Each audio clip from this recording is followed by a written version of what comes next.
పాదయాత్ర చేస్తూ అలసిపోయిన నా బిడ్డ నుదుటిపై చెమట చుక్కనై పలకరించాను. వర్షంలో వాన చుక్కనై ముద్దాడి మురిసిపోయాను.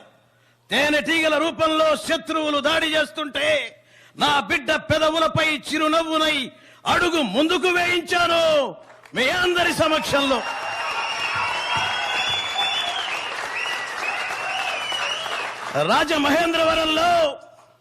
రాజమహేంద్రవరంలో నా బిడ్డ గోదావరి వంతెనపై మీ అందరి తోడుగా నడుస్తుంటే గోదావరిలో జలాన్నై చల్లటి గాలినై వీచాను నా బిడ్డకు అండగా.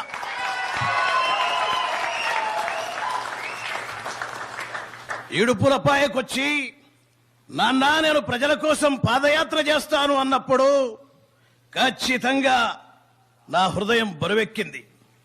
ఎందుకంటే పాదయాత్ర చేసిన వాడిగా నాకు తెలుసు, నాకంటే ఎక్కువ నడుస్తూ ఆ పాదాలకు బొబ్బలెక్కినప్పుడు వాటిని కూడా లెక్క చేయకుండా నడుస్తున్నాడు అంటే మీ అందరి కోసం నా బిడ్డ ఖచ్చితంగా పని చేస్తాడు, మీ అందరి మధ్య ఉంటాడు.